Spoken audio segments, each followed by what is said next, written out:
Whenever I interacted with Kaine, I was reminded about something from my past. Maybe my mind has been confusing her with my sister this whole time. Here we go.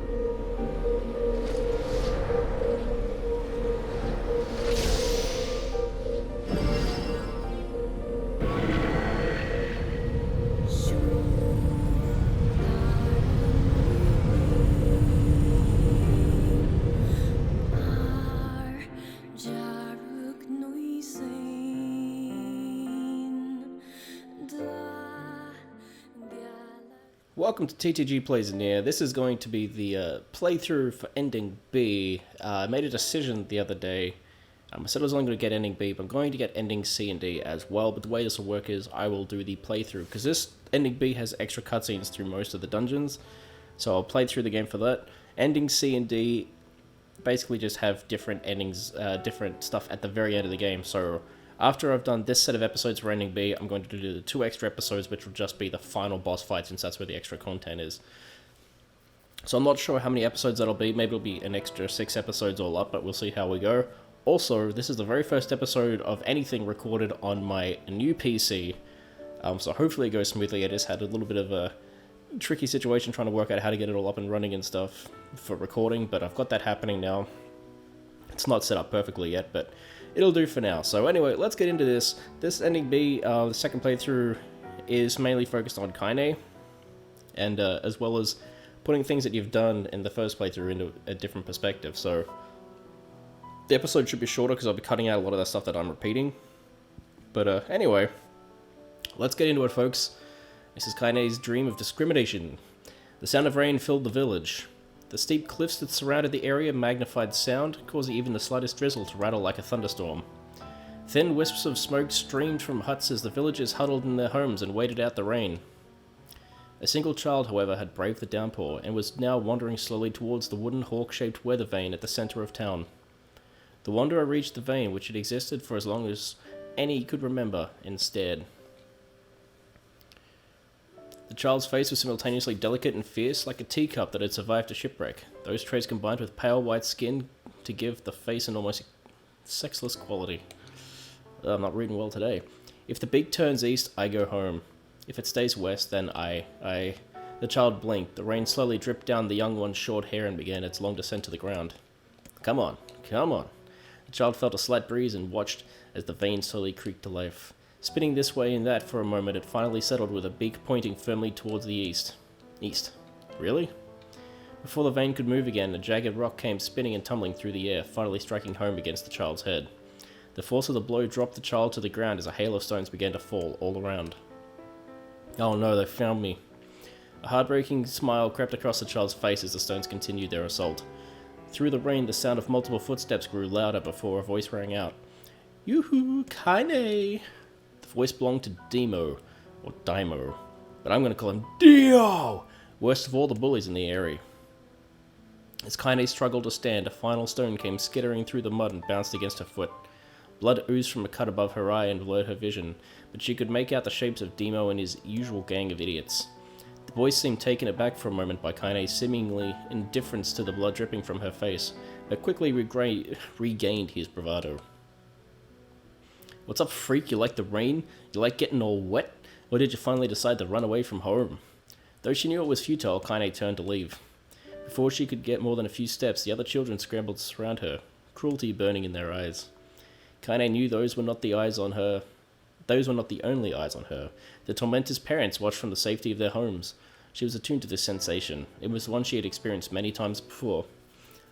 While some villagers simply turned a blind eye to the actions of the children, many encouraged it openly. In a society ruled by superstition and fear, Kaine was something to be hated, and, if possible, destroyed. I didn't say you could leave, freak. Demo's words chewed her like a worm through an apple. He can't hurt me, she lied to herself. Be strong, be brave. He can't hurt me. He can't hurt me. He can't hurt. Oh look, the little freak is gonna cry. What's wrong? Are you sad that everyone hates you and wants you dead? Kaine prayed for the rain to flood down and carry her away from a world that seemed to have no place for her. But if there were gods, they chose to ignore her. As Demo crept ever closer, the clouds began to thin and the rain slowed. Even the weather hates me. I'm useless. I'm a failure. I wish Demo's rock had taken my head off. Kaine couldn't meet Demo's luring gaze. She lowered her eyes and stared at the muddy ground below. The bully moved forward until he was inches away. She could smell the scent of old meat on his breath. The boy grabbed Kaine's face with thick fingers and yanked it upwards. She tried to turn away, but he forced her gaze back and jammed his thumb against her eyelid to pry it open. You're a freak. No, I'm not. Did you just say no? Demo grinned evilly. You don't say no to me. Nobody says no to me. Not even taking his attention from Kaine, he called to his cohorts. Come on guys, let's give this freak what she deserves. As soon as Demo finished, kicks and blows began to rain down upon Kaine. Demo paused, still grinning, as Kaine curled into a ball and tried to make the pain stop. I don't get you, freak. What you acting like a girl for, huh? Everyone knows what you really are. Kaine ignored the question, choosing instead to stare at the weather vane. It continued to point east, as if supremely confident about the future it had chosen for her. Go home? Yeah, that's a funny joke for someone with dead parents and a home to go to. Freak, chanted the children. Freak, freak, freak. Kaine closed her eyes and listened to the rain, waiting for the pain to start again. As the clutching hands of the village children closed around her, she bent her mind to the sound of the rain, letting it become her world entire. The rain fell, but the pain never came. Only when the laughter of her tormentors turned to terrified cries did she dare to open a single blood-caked eye. Kaine was shocked to see Demo sprawled on the ground, holding his head and screaming in pain. She could see blood welling from spaces between his fat, twisted fingers. Oh my god, he's crying. He's actually crying. Deprived of their leader, the other children glanced back and forth between themselves, as if waiting for someone to step forward and take charge. When no savior emerged, they began an uneasy shuffle away from Kaine. But the young girl was the last of their concerns. Instead, their attention was wrapped on the ancient woman standing a few feet away. After struggling for breath for a moment, she finally spoke in a voice thick with rage.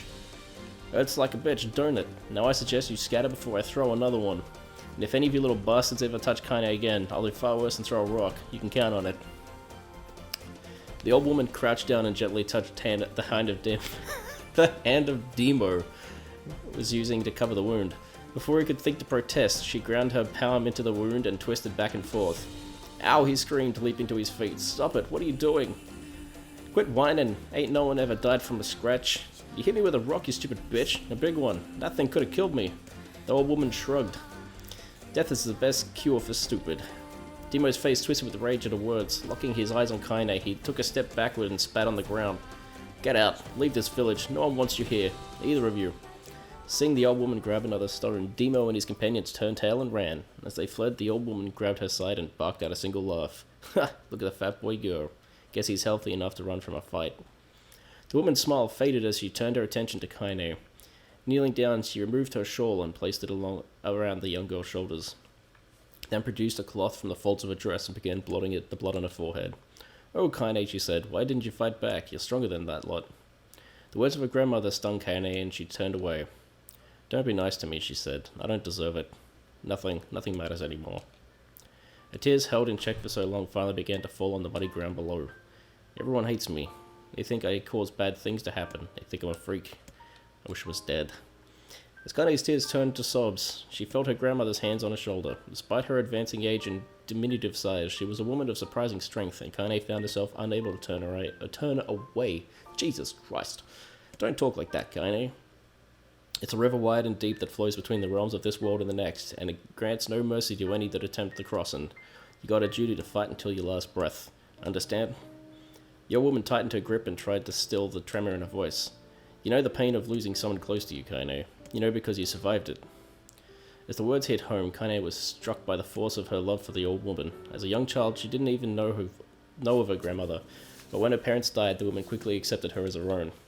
Grandma, as Kaine called her, was cunning, vulgar, and quick to violence, and the first few years together had not been easy. With each year that passed, Kaine and her grandmother had grown closer. However, it was only now sitting in the mud with tears and blood caking her face that Kaine truly understood the depths of her affection. He was a woman who had seen hard times, who had seen death, who had fought through all these things and somehow emerged on the other side. If anyone could understand Kaine's pain and loneliness, it was her. Dude, do I make you sick, Grandma? Of course not. Don't be an ass. An ass. Arse. Kaine drew her grandmother's moth-eaten shawl around her body and shuddered. But my body, it's not normal. If I was normal, then Mum and Dad wouldn't... Hush, interrupted Grandma. I will not hear another word of this nonsense. You're my granddaughter and I love you. And if folks have got a problem with that, they can just go to hell. With that, the old woman reached out and placed a wreath of dried flowers in Kaine's hair. The skill it took to bend the flowers without breaking the stems or losing a single petal was remarkable, and the beauty of it made Kaine want to cry all over again. Oh my gosh, these are Lunatears! Grandma, you made this for me? Lunatears were legendary flowers. Most people could live their entire lives without ever seeing one, and yet her grandmother had somehow collected a dozen or more. Kaine reached up and touched the wreath as if she couldn't believe it was real. Where did you find these? Oh, just stumbled on them one day while I was out doing the shopping. The old woman turned away as she was explaining, leading Kaine to suspect that the search had been much more difficult than she was letting on. The pain she took to construct the ornament, let alone track down the flowers using its construction, made Kaine's heart hurt. She reached up and gently adjusted the wreath, admiring the way it felt between her fingers. Didn't quite turn out right, said her grandmother as she squinted at it. These old hands have trouble with delicate work, but it sure looks good on a pretty girl like you. Kaine blushed and turned away. You think I'm pretty? Of course you are, what a fool thing to say. Thank you, Grandma. Her grandmother smiled. We're gonna be fine, you and me, she said. As long as we got each other, we'll be just fine. Kaine took her grandmother's hand in hers, and the two of them struggled to their feet. As they began to the long walk home, Kaine gripped the hand with all her might, as if trying to stop the smoke from drifting away on the wind. The rain had stopped. Kaine stood beneath the weather vane, watching it spin in lazy circles, no longer caring about the direction it faced when it stopped. I don't need to escape. I have a home now. Grandma loves me, and that's enough, even if it's us against the world. Kaine let her gaze drift up past the vane and into the cloudy sky. The last faint hints of a rainbow were slowly fading. As she turned her head and headed home... Jesus, Dan, where'd you learn to breathe, buddy? As she turned and headed for home, the light scattered into a million particles and vanished, seemingly taken away on the breeze. Daily life. So I guess you can tell what kind of episode this one's gonna be. Story time with Dan. In the distance, Kaine heard the steady sounds of an axe striking wood. The noise had a purposeful quality to it, as if she was hearing a master woodsman go about his work. The firewood being produced, however, was far from a work of art as it could be. Holy shit, pieces of every shape and size were being flung about a barren yard with wild abandon. Anyone trying to stack such wood would probably die of frustration before the job was through. Stupid piece of shit axe. Kaine's grandmother flailed away with the axe, filling the air with both splinters of wood and words that would make the most hardened sailor blush. That's interesting that they talk about sailors in here. It's one of those things where it's, I don't know that sailors exist in this universe, so I don't know if that word makes sense in her dream, but whatever, we'll let it slide. It's for us, the audience, so we understand what they're talking about. Grandma, called Kaine. What, yelled the old woman, taking her eyes off the wood for a moment. Oh, it's you, Kaine. Don't get too close or I might take your goddamn foot off by mistake. She brought the axe down on a piece of wood, sending chips flying in every direction. One spun past Kaine close enough for her to hear the whistle, at which point she decided to step back. Once she scuttled to a safe distance, she cupped her hands around her mouth and shouted, Grandma, do you need help? I can get you water or lunch or a new axe or something. The axe poised to strike another wobbly blow paused in midair. The old woman considered her granddaughter's offer for a moment and then smiled. Tell you what, since I'm doing such a piss-poor job at chopping, why don't you come here and take over so I can go get the water? Shades have been restless lately, you know. I don't want you running into one of them bastards. Relinquishing the axe, her grandmother picked up a long pole with wooden buckets on either end. Gathering water was by far the most difficult of the two jobs, but Kaine knew better than to complain. Once Grandma's mind was set, there was no changing it. Kaine did her best to help with chores, but Grandma took every task that required travel to the village. Though she had a long list of plausible excuses, Kaine knew the real reason. She didn't want her granddaughter to be taunted and harassed by the villagers. Once Kaine moved in, Grandma decided to take up residence a good distance from the area. Out of sight, out of mind seemed to be the best policy when it came to the villagers and their granddaughter, and rare were the days when any but the two of them could be found on the rocky acre of land they called home.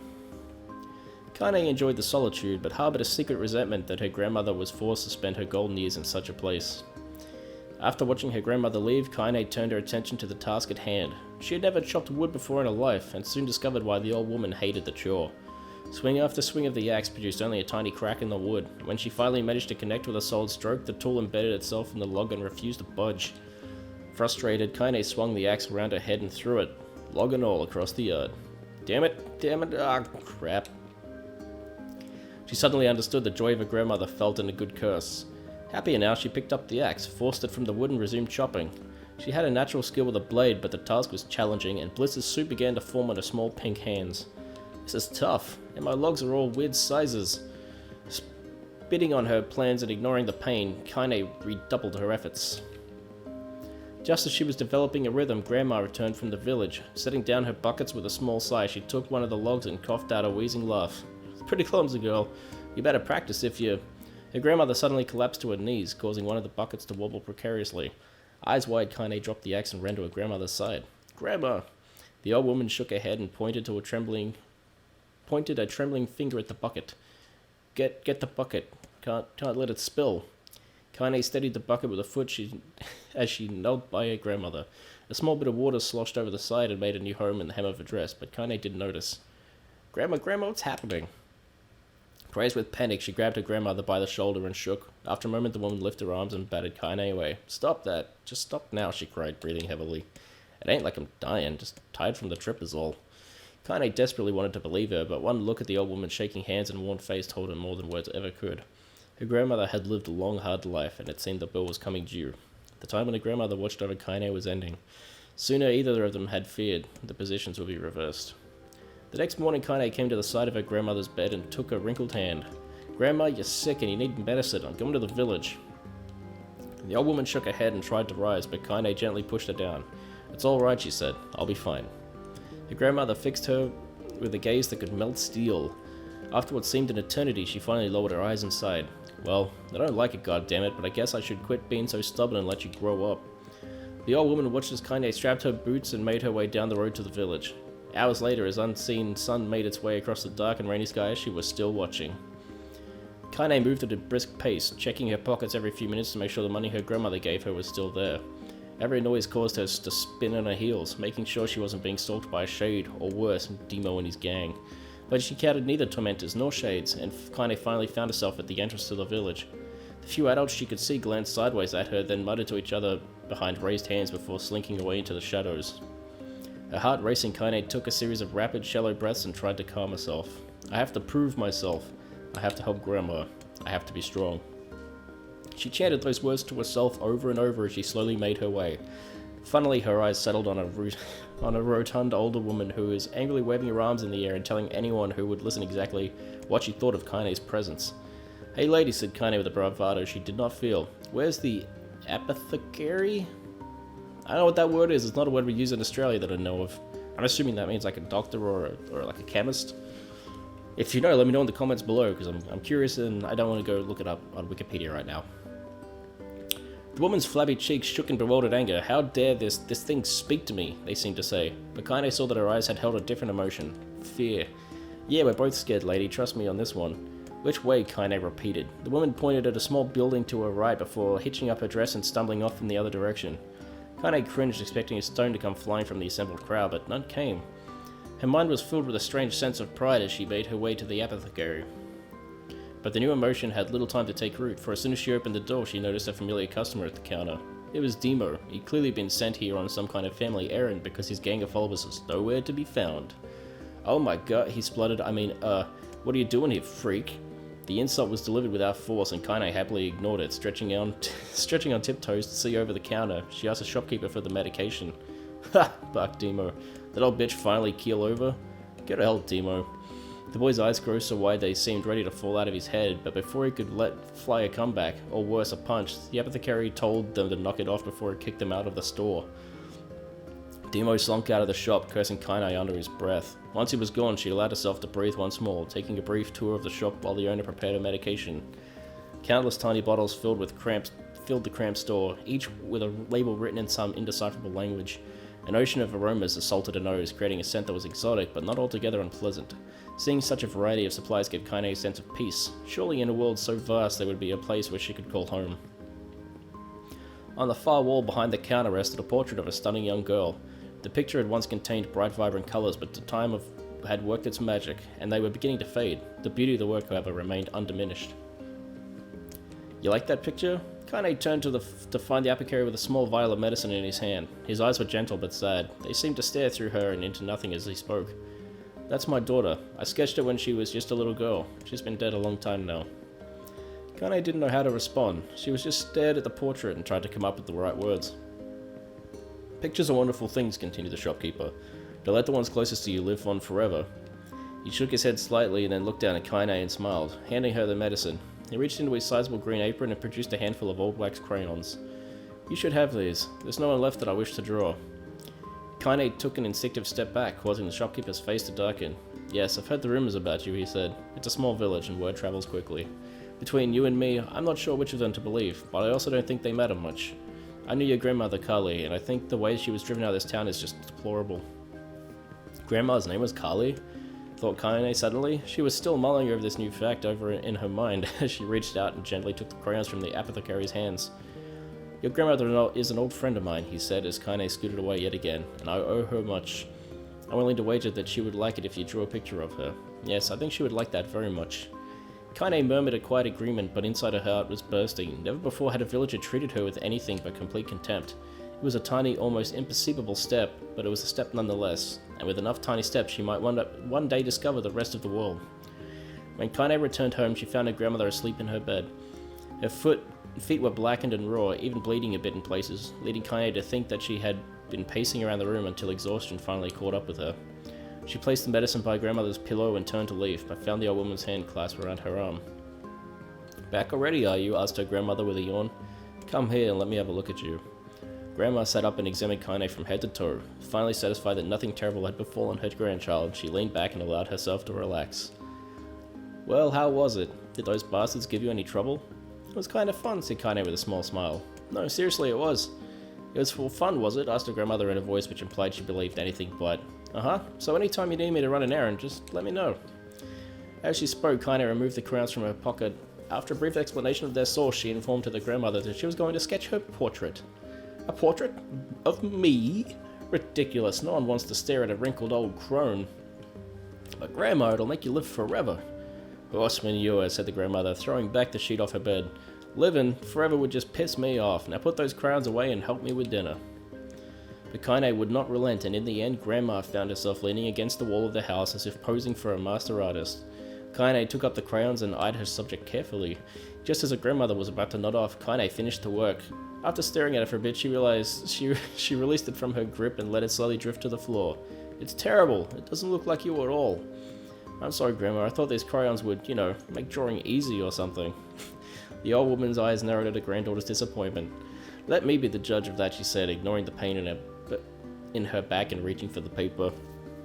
It's one of those things that everyone always thinks, like, oh, if I get this Cintiq or if I get this program, I'll be able to draw better. It's like, no, it's all about that practice, man. Doesn't matter what your tool is. Anyway, the sketch could have been a person's face. It could also have been a boulder, a lump of clay, or an incredibly misshapen loaf of bread, all rendered in a chaotic array of colours. The old woman stared at the picture for a long time, then slowly wheezed out a laugh. Oh, Kaine, she said between the laughter, you truly are my blood. You're as clumsy as me, and I love it. But, hush, I don't want to hear any bull about how ugly you think that is. It came from the heart, and I'll treasure it always.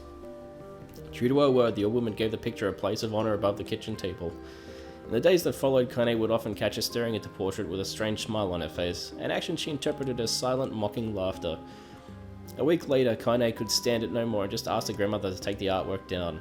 Posh, she said the old woman. I'll take this down when they roll me in my shroud. She pondered this for a bit, then turned to Kaine and dropped to one knee.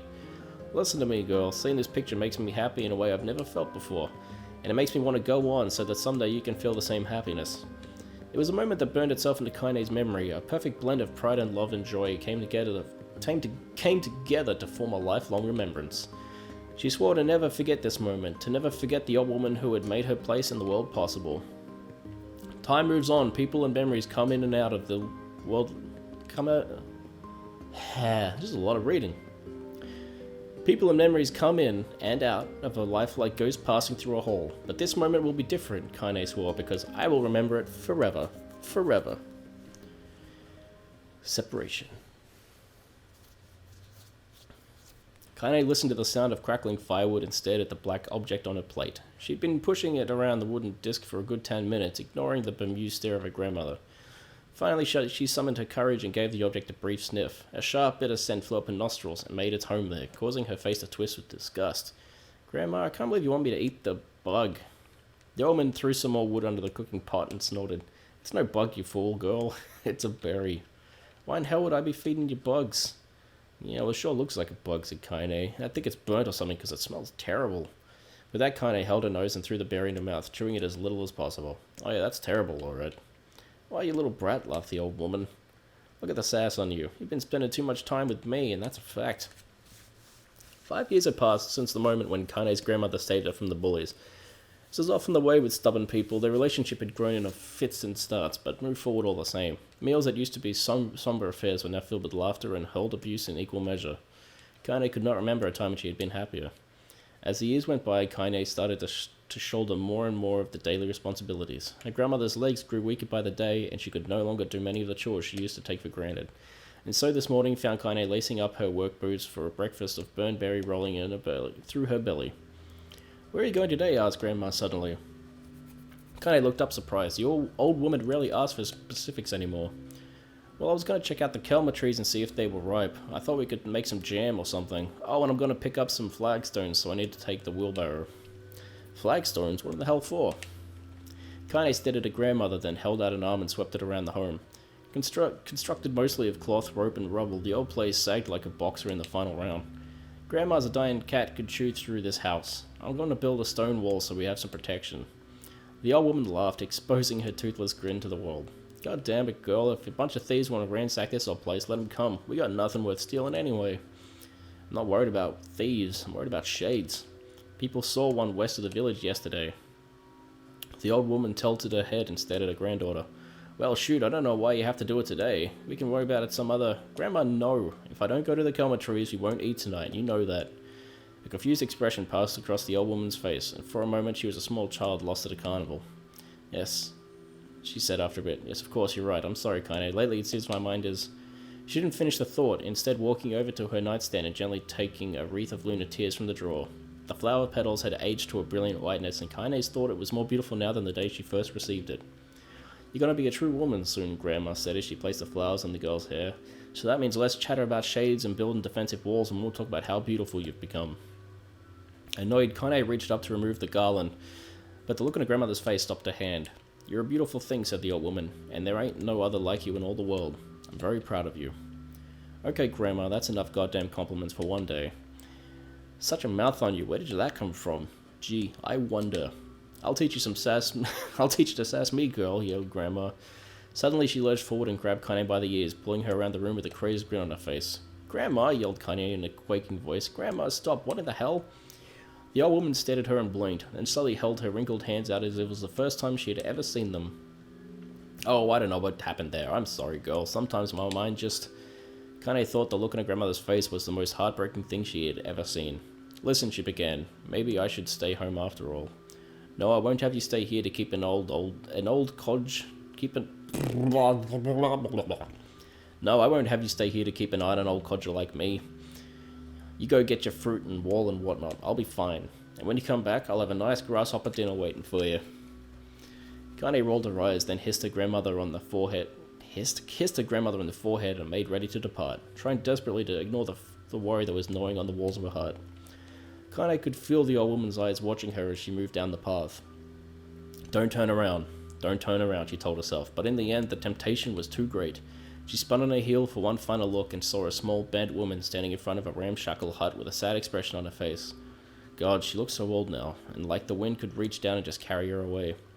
Kaine worried about her grandmother all day, causing her work to suffer. What little fruit she could collect was tossed carelessly into the wheelbarrow, and she found only a couple of stones before losing interest in the project. Finally, as dusk approached, she decided to call it a day. Cursing herself for the lack of focus, Kaine pushed the nearly empty wheelbarrow back down the path. As she crested the final hill, she suddenly froze in place. The wheelbarrow fell from her fingers and collapsed on its side, sending a few pieces of wrinkled brown fruit rolling back down the hill.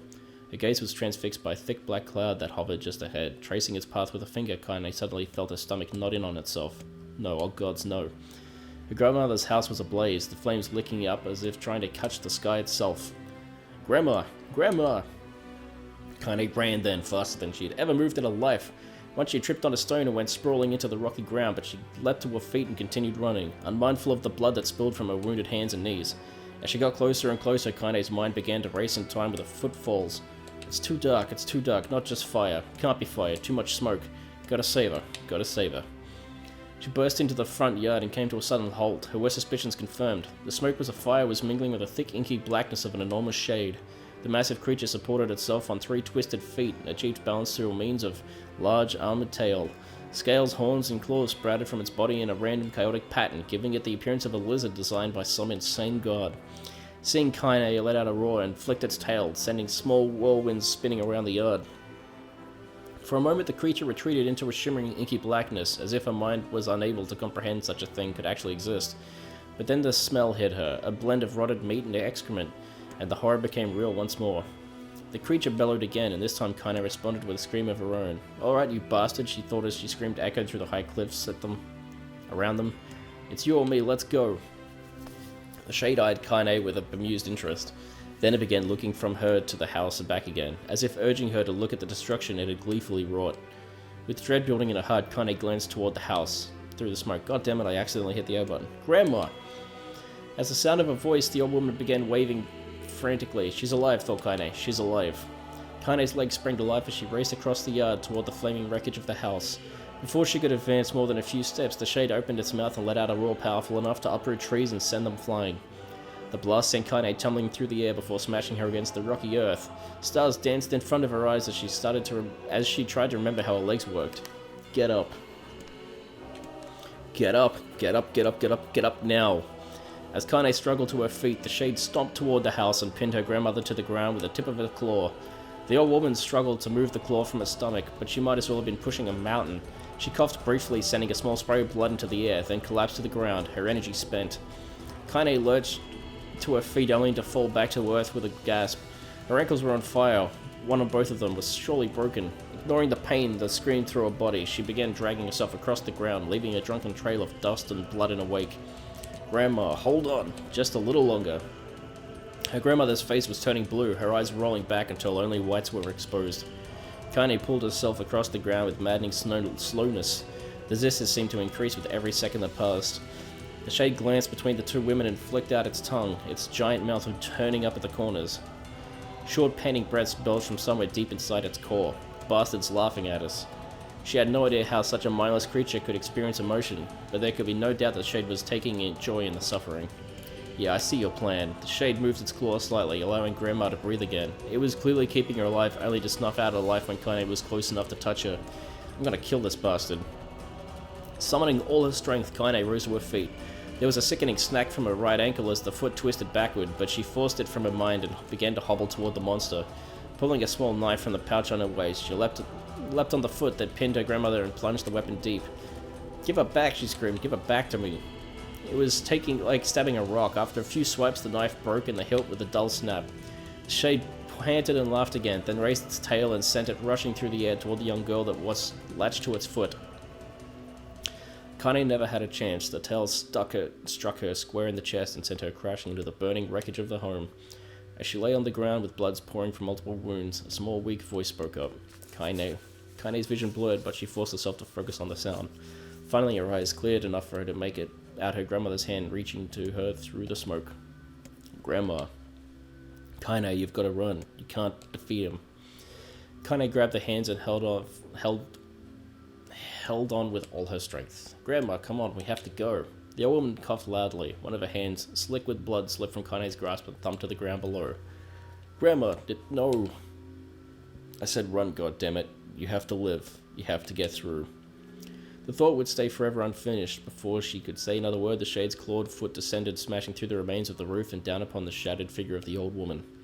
Blood oozed thickly from the gaps in the creature's toes as the terrible putrid smell assaulted Kaine's nose once again. She stared at the foot, dumbfounded, convinced that what she was seeing could not possibly be real. When the creature finally lifted its appendage, all that remained underneath was a twisted, unrecognizable mass of rubble and red. Her grandmother was gone.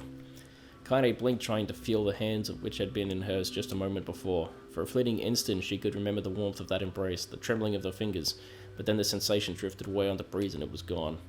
Memories flashed through Kaine's mind one after the other, faster and faster, until they became a meaningless jangle of noise. Kaine screamed then, a thunderous sound that echoed throughout the cliffs and seemed to roll away forever. The shade eased forward, black ichor pouring from its mouth and dissolving into smoke on the ground below. The earth shook with every step it crept toward its prey. Oh my god. Kaine's body slowly rose as if controlled by a mad puppet master. Her arms and legs were bent in impossible angles, her head lolled dangerously to the side, yet somehow she managed to stand. Staring at the shade, her eyes began to grow deep with red fire. The creature, so confident just moments before, took a slow, hesitant step backward, trying to discern if this broken human could possibly pose a threat. Kaine seized the moment, laughing like a madwoman. She leapt into the air and plunged the shattered hilt of her knife deep into the leg of the shade. The shade shook Kaine off like a fly, sending her crashing to the earth once again. Her chest rose and fell slowly as if a great weight was resting on it. Moist sounds of pain echoed through her mind. Something warm and thick oozed from her ears. Is that blood? I think it is. I think I'm bleeding to death. No, can't die. Grandma told me to live.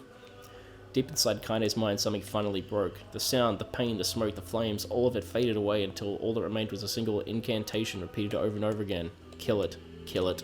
Kill it. Kill it, kill it, kill it, kill it, kill it. Kill it. I'm gonna kill it. Kill it now. As a spark that was Kaine slowly began to flicker and die, she felt her desire to kill and her desire to live blended into one. The distance between the heartbeats grew longer, longer, and longer.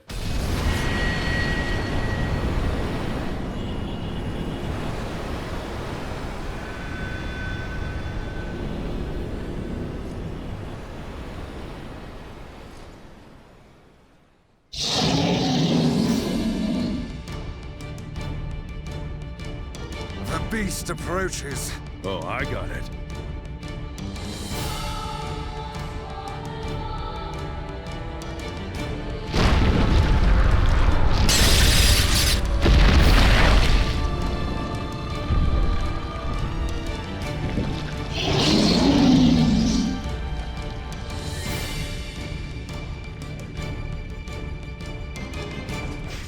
And we're back, and we're fighting this guy again. Only this time, because it's New Game Plus, I've still got all my my upgraded weapons and everything, so this thing's gonna be even more of a piece of cake. How did it even survive these past 5 years? So, yeah, this is welcome to New Game Plus. And, Not the blade, the skill of the user. Strike him down. he's dead. Can't do shit. Man, one hit.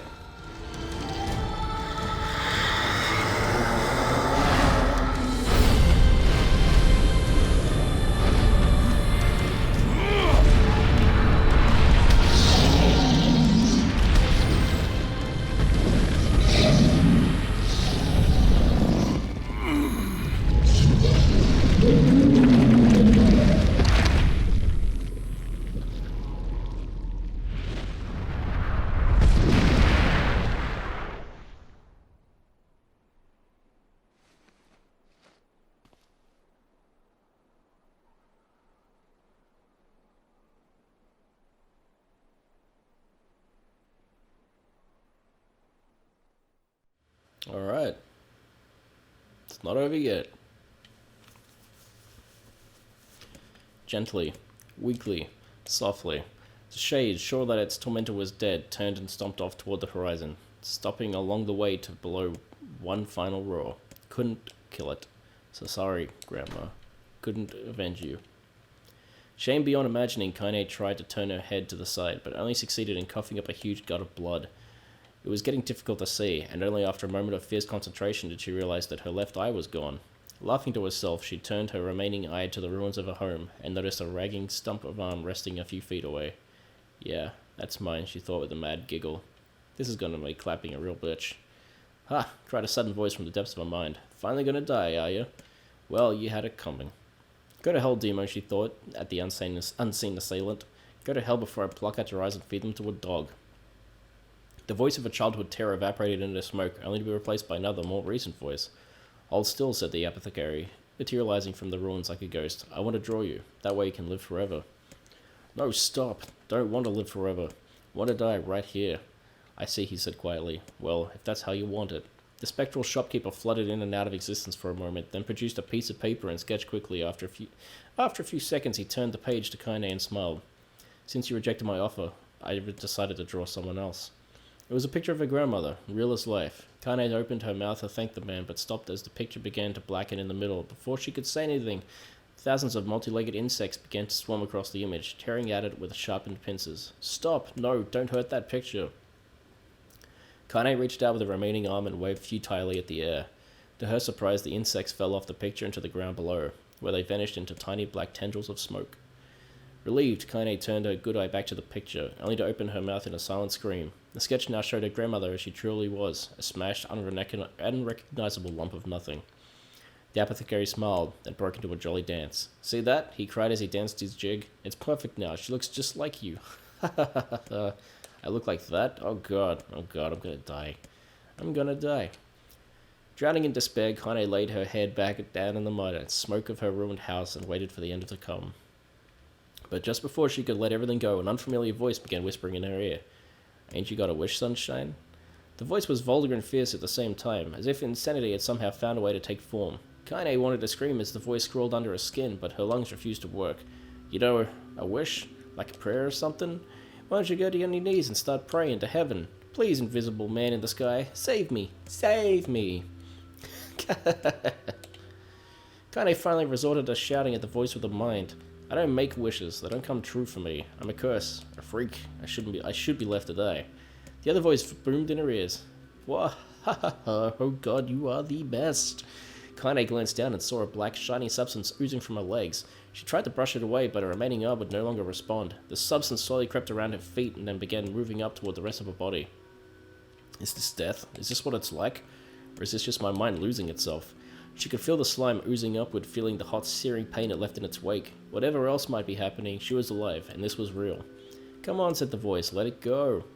Kaine tried to ignore the voice and concentrate on the pain, but the newcomer would have none of it.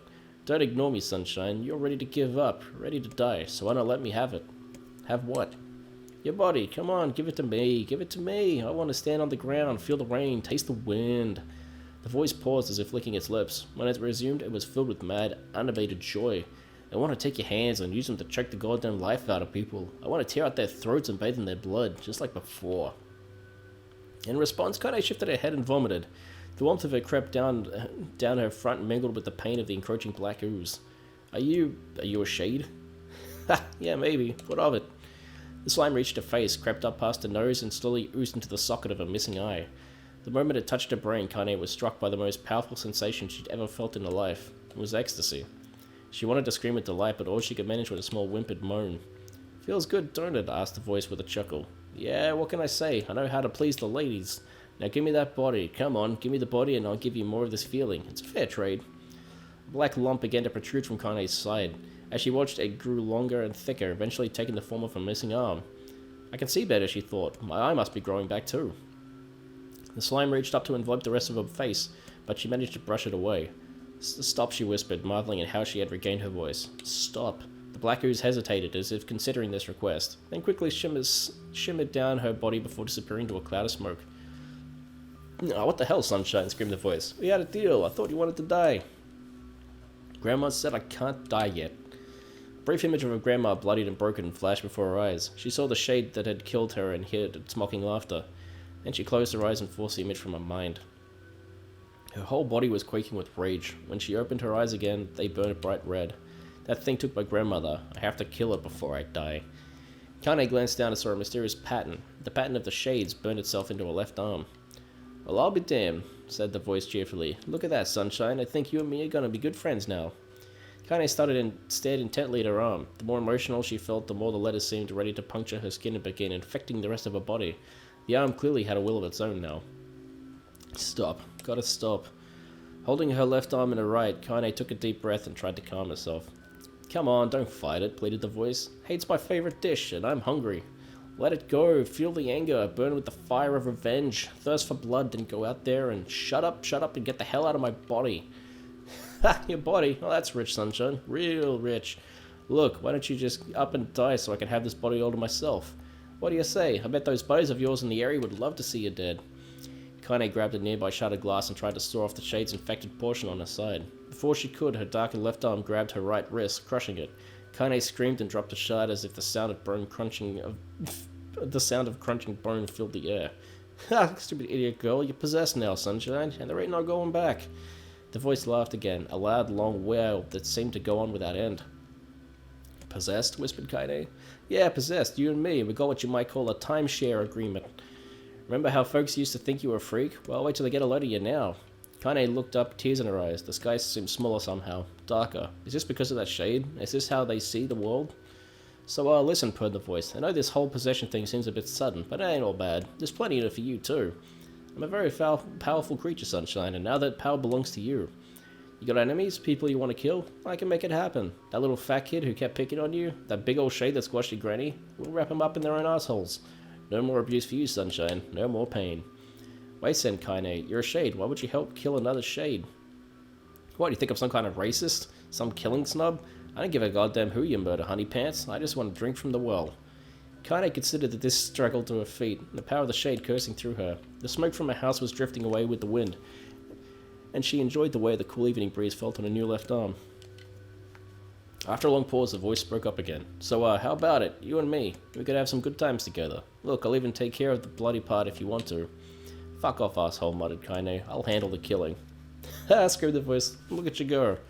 Ah, Sunshine, we're gonna have so much fun. So listen, my name's Tyran, and if you ever need me, I'll just be hanging out in this piece of meat you call a heart.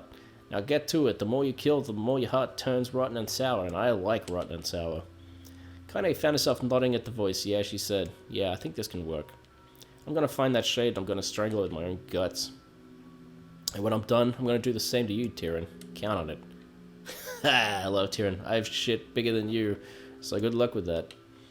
Oh, hey, one more thing. Right now, you and me are sharing this body, but if you ever run out of hate, if you ever, go soft, then I'm gonna take over everything.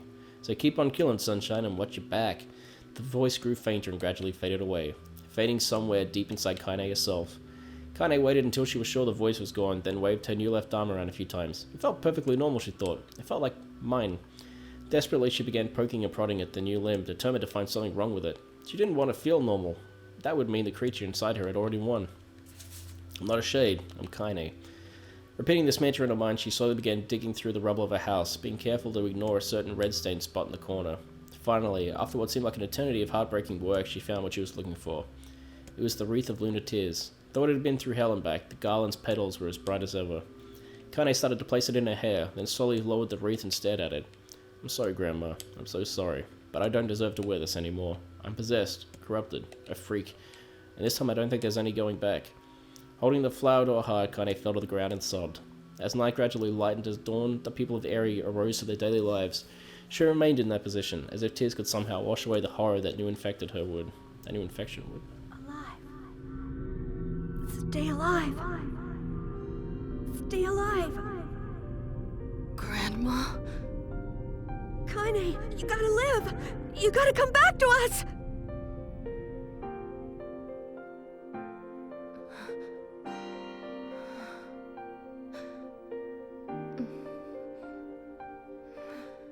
Who are...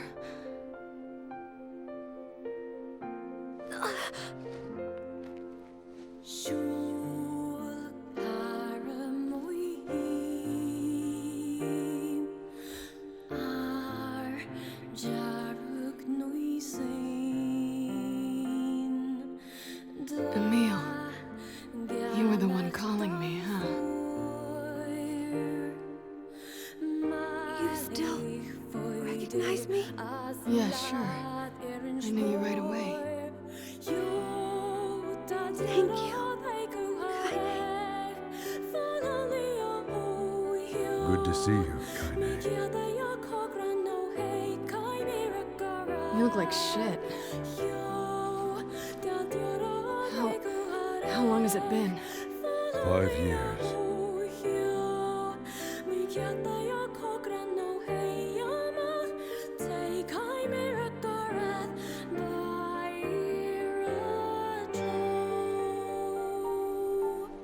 Oh. That's a long time. Any luck with Yona? We are still no closer to finding her. We need a way to locate the Shadow Lord. This is for you. Lunar tears. Did you make this? It's just a little welcome back gift. It's not much, I know. It's nothing like the one Grandma used to make, but... oh, hell. Thanks. Excuse me. Popola, we did it. We freed Kaine. That's great. talk to you for a minute? This doesn't make sense. Please, try to understand. People are tired and scared, and I'm sorry. I'm sorry you have to bear the brunt of that. It's crap. It's okay. We can sleep outside. No one's sleeping outside. You and Kaine saved this village, and now they want to run you out? People are afraid of us. And really, I understand. I mean, look at me. As long as you're still with us, I can deal with it. Right, Kaine? I'm used to sleeping outside. I'm sorry. We'll see you later. We're sorry.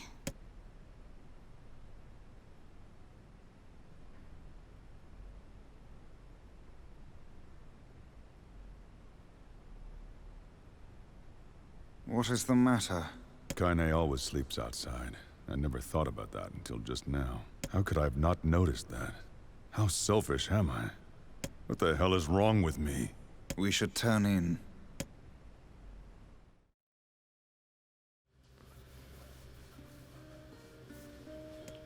Sleep well? Sure.